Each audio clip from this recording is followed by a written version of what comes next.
Wait.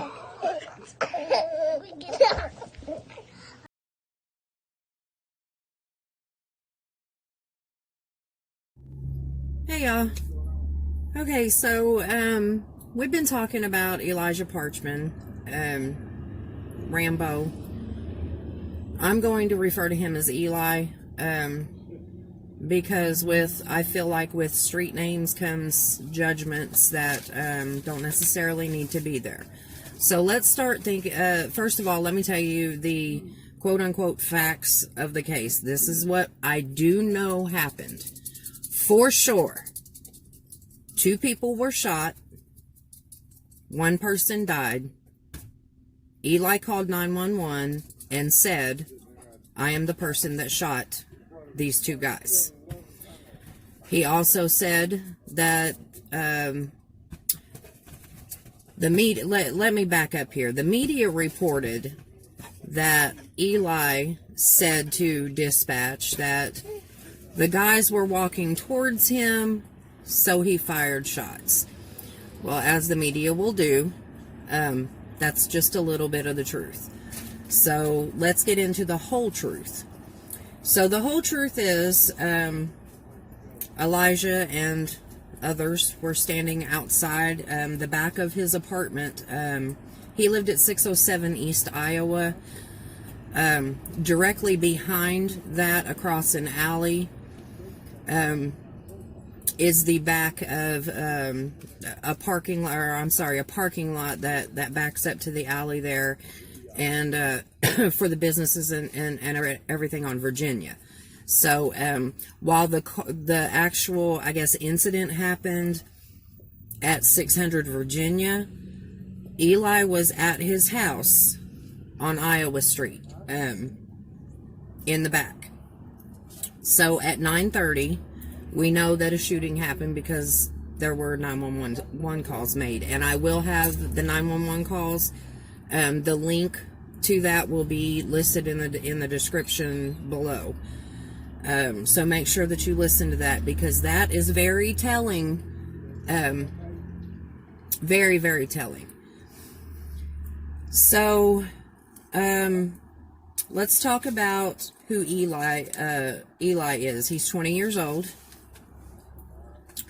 From what I understand, Eli was a good kid. I looked through his past record. He had a driving while license suspended. He had driving while never having received a license, and speeding before this happened. Now he is charged with murder, attempted intentional killing of another, aggravated battery, criminal recklessness, to wit, shooting firearm into building, firearm used in the commission of an offense, aggravated battery, knowingly inflicting an injury that carries substantial risk of death, and unlawful use of body armor. Now, I've heard a lot of people say, if it wasn't gang related, why did he have body armor? Well, here's the truth. He had the outside of the body armor.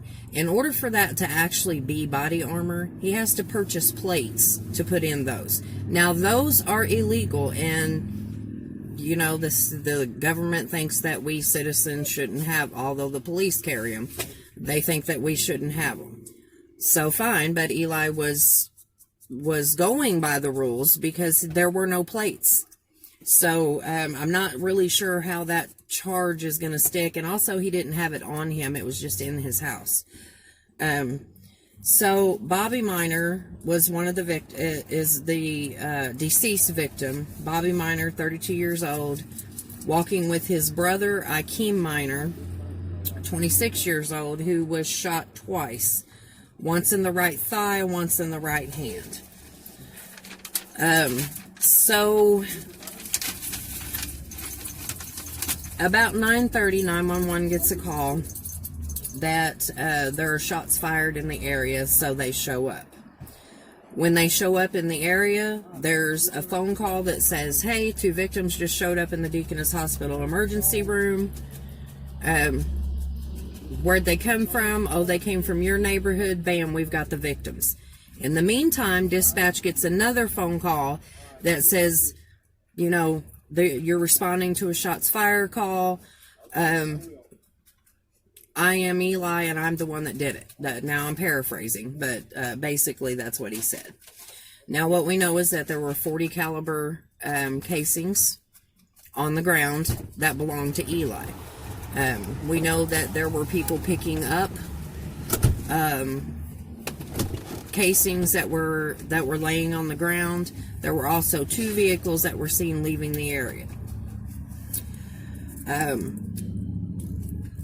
Now, right now, Eli is facing 65 years in prison without the firearm enhancement charge. That means at 20 years old, he gives up his entire life for what appears to really have been defending himself. Now, a lot of you have said, how do we know he was defending himself? How do we know that he was afraid of those people? Well, let's put this into perspective. Elijah is 6'2" and weighs 155 pounds.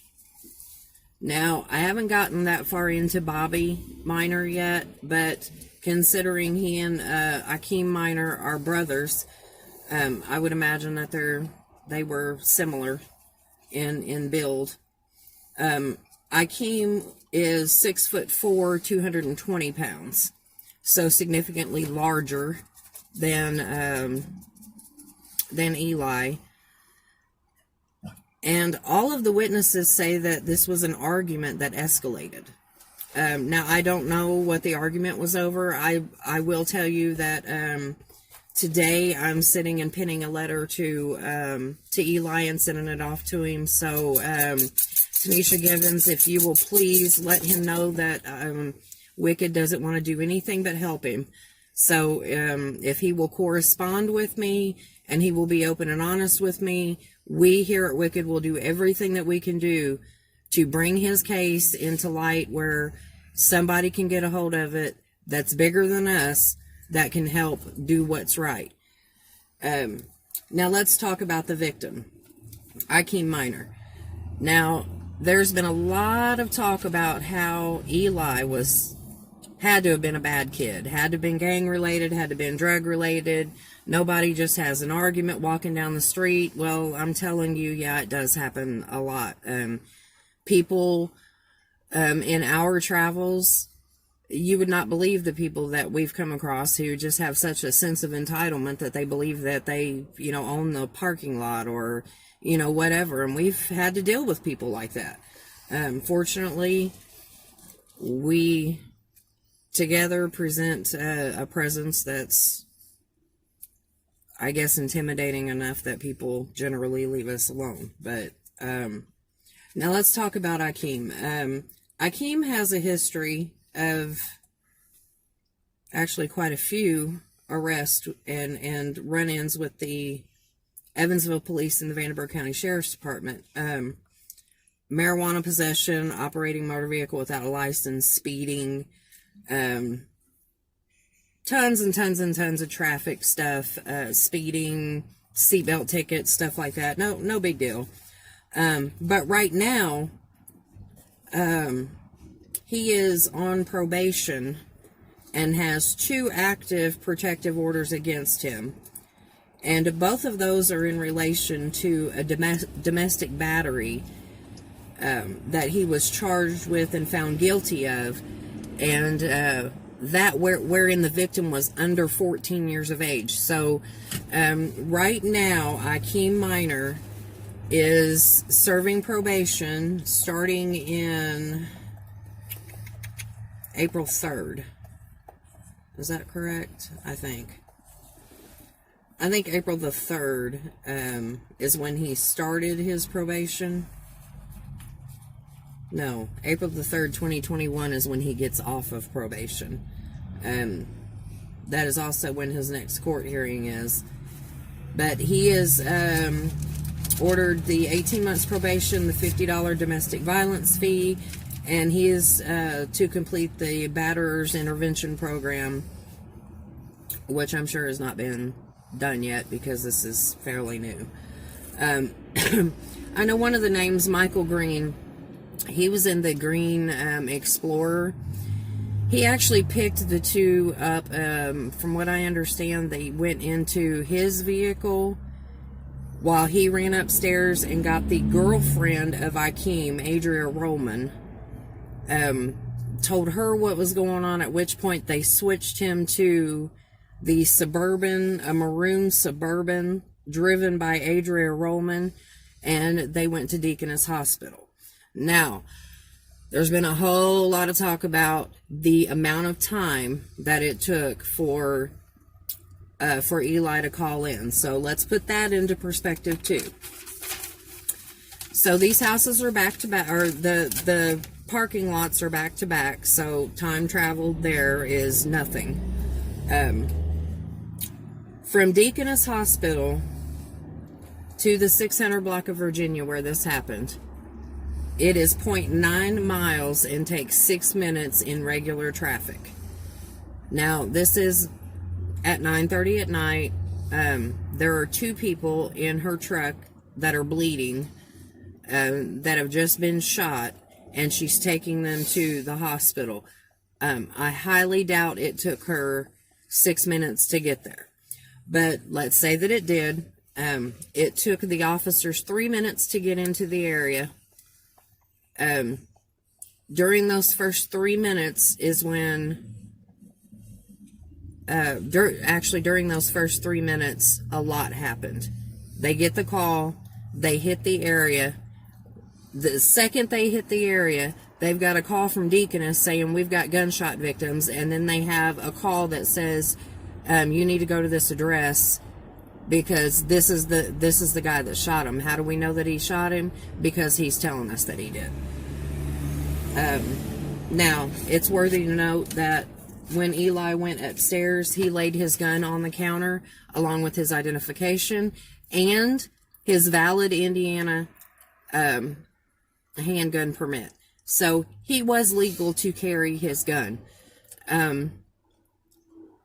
There were also several witnesses that heard him say, do not walk up on me, step back, don't come any further, I am armed. Several times he said, I'm armed, do not come any closer to me. Now, that's by witness statements. So if I hear I'm armed, don't come any closer to me, I'm going to stop whether I have ill intentions or not because I don't want to get killed. So, you guys start thinking a little more. Did Eli have a right to defend himself against 2 people that he says were going to attack him? Now, you guys say he was walking down, these 2 guys were walking down the street. Okay? Now, let's think about this. How many police officers fire indiscriminately at unarmed suspects and have killed them? In fact, just here last week, there was another one shot and killed. I believe there have been 18 in Evansville. It's either 12 or 18 in Evansville this year that are cop-related killings. Now, I know one of them was shot dead as he was getting out of his truck. He wasn't armed, but he was shot because the cop feared for his life.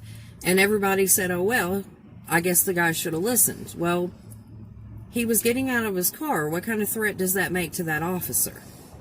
Those are the things that you guys have to start thinking about. If the cops can do it, why can't we do it too? And our Constitution says that we have the right to keep and bear arms. That does not mean for decoration. That means we have the right to use that in defense of self, in defense of our family, in defense of our property. So why is it okay for the Evansville police to shoot someone indiscriminately and say that it was self-defense, but somebody who is actually in a self-defense situation can't shoot somebody and walk away from it like he should?